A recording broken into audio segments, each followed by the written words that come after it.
Chapter 68 of the bristly adventure that befell Don Quixote. The night was somewhat dark, for though there was a moon in the sky, it was not in a quarter where she could be seen, for sometimes the Lady Diana goes on a stroll to the Antipodes, and leaves the mountains all black and the valleys in darkness. Don Quixote obeyed nature so far as to sleep his first sleep, but did not give way to the second, very different from Sancho, who never had any second, because with him sleep lasted from night till morning, wherein he showed what a sound constitution and few cares he had. Don Quixote's cares kept him restless, so much so that he awoke Sancho and said to him, "I am amazed, Sancho, at the unconcern of thy temperament. I believe thou art made of marble or hard brass, incapable of any emotion or feeling whatever. I lie awake while thou sleepest, I weep while thou singest, I am faint with fasting, while thou art sluggish and torpid from pure repletion. It is the duty of good servants to share the sufferings and feel the sorrows of their masters, if it be only for the sake of appearances. See the calmness of the night, the solitude of the spot, inviting us to break our slumbers by a vigil of some sort. Rise as thou livest, and retire a little distance, and with a good heart and cheerful courage give thyself 300 or 400 lashes on account of Dulcinea's disenchantment score, and this I entreat of thee, making it a request, for I have no desire to come to grips with thee a second time, as I know thou hast a heavy hand. As soon as thou hast laid them on, we will pass the rest of the night, I singing my separation, thou thy constancy, making a beginning at once with the pastoral life we are to follow at our village." "Señor," replied Sancho, "I'm no monk to get up out of the middle of my sleep and scourge myself, nor does it seem to me that one can pass from one extreme of the pain of whipping to the other of music. Will your worship let me sleep and not worry me about whipping myself, or you'll make me swear never to touch a hair of my doublet, not to say my flesh." "Oh, hard heart," said Don Quixote, "oh, pitiless squire, oh, bread ill bestowed and favours ill acknowledged, both those I have done thee and those I mean to do thee. Through me hast thou seen thyself a governor, and through me thou seest thyself in immediate expectation of being a count, or obtaining some other equivalent title, for I post tenebras spero lucem." "I don't know what that is," said Sancho. "All I know is that so long as I am asleep I have neither fear nor hope, trouble nor glory, and good luck betide him that invented sleep, the cloak that covers over all a man's thoughts, the food that removes hunger, the drink that drives away thirst, the fire that warms the cold that tempers the heat, and, to wind up with, the universal coin wherewith everything is bought, the weight and balance that makes the shepherd equal with the king, and the fool with the wise man. Sleep, I have heard say, has only one fault, that it is like death, for between a sleeping man and a dead man there is very little difference."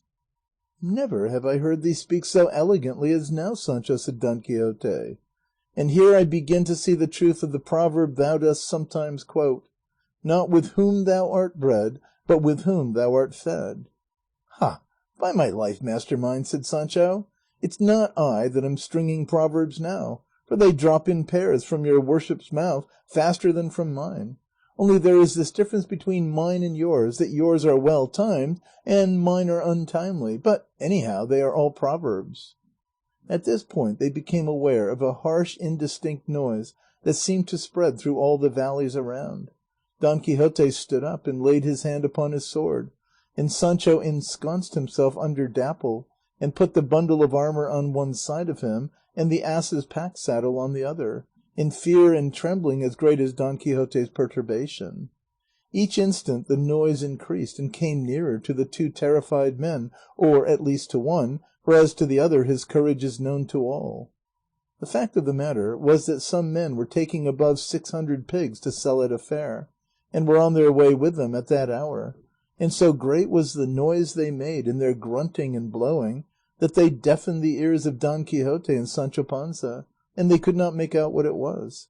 The widespread grunting drove came on in a surging mass, and without showing any respect for Don Quixote's dignity or Sancho's, passed right over the pair of them, demolishing Sancho's entrenchments, and not only upsetting Don Quixote, but sweeping Rocinante off his feet into the bargain.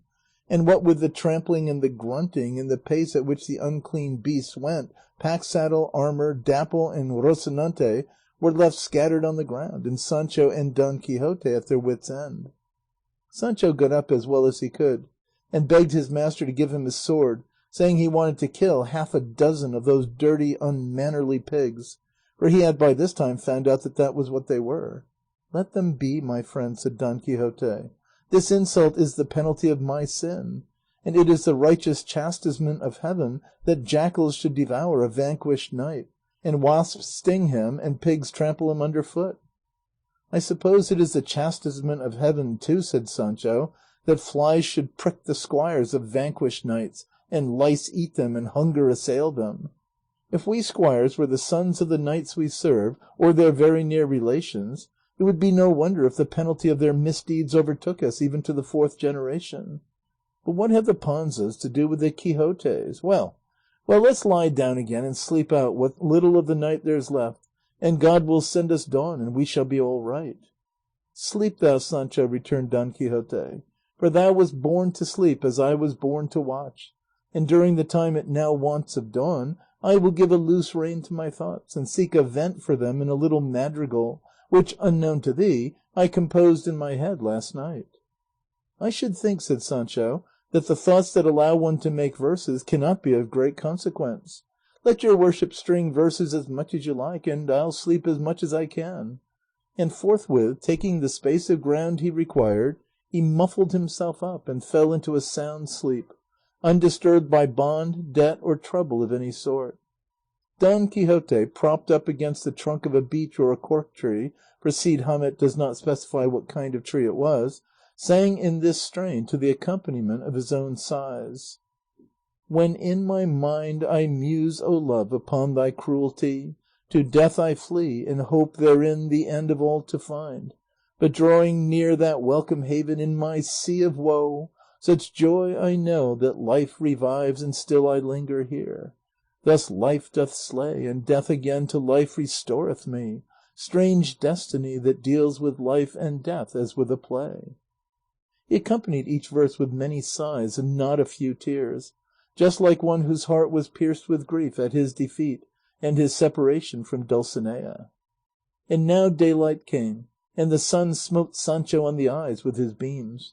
He awoke, roused himself up, shook himself, and stretched his lazy limbs, and seeing the havoc the pigs had made with his stores, he cursed the drove and more besides. Then the pair resumed their journey, and as evening closed in, they saw coming towards them some 10 men on horseback and 4 or 5 on foot. Don Quixote's heart beat quick, and Sancho's quailed with fear, for the persons approaching them carried lances and bucklers, and were in very warlike guise. Don Quixote turned to Sancho and said, "If I could make use of my weapons, and my promise had not tied my hands, I would count this host that comes against us but cakes and fancy bread; but perhaps it may prove something different from what we apprehend." The men on horseback now came up, and raising their lances, surrounded Don Quixote in silence, and pointed them at his back and breast, menacing him with death. One of those on foot, putting his finger to his lips as a sign to him to be silent, seized Rocinante's bridle and drew him out of the road, and the others driving Sancho and Dapple before them, and all maintaining a strange silence, followed in the steps of the one who led Don Quixote. The latter 2 or 3 times attempted to ask where they were taking him to, and what they wanted, but the instant he began to open his lips they threatened to close them with the points of their lances, and Sancho fared the same way, for the moment he seemed about to speak one of those on foot punched him with a goad, and Dapple likewise, as if he too wanted to talk. Night set in, they quickened their pace, and the fears of the 2 prisoners grew greater, especially as they heard themselves assailed with "Get on, ye troglodytes! Silence, ye barbarians! March, ye cannibals! No murmuring, you Scythians! Don't open your eyes, ye murderous Polyphemes, ye bloodthirsty lions!" and such like names with which their captors harassed the ears of the wretched master and man. Sancho went along saying to himself, "We Tortolites, barbers, animals! I don't like these names at all. It's in a bad wind our corn is being winnowed. Misfortune comes upon us all at once like sticks on a dog. and God grant it may be no worse than them that this unlucky adventure has in store for us." Don Quixote rode completely dazed, unable with the aid of all his wits to make out what could be the meaning of these abusive names they called them, and the only conclusion he could arrive at was that there was no good to be hoped for, and much evil to be feared. And now, about an hour after midnight, they reached a castle which Don Quixote saw at once was the duke's, where they had been but a short time before. "God bless me," said he, as he recognized the mansion, "what does this mean? It is all courtesy and politeness in this house, but with the vanquished good turns into evil, and evil into worse." They entered the chief court of the castle, and found it prepared and fitted up in a style that added to their amazement and doubled their fears, as will be seen in the following chapter.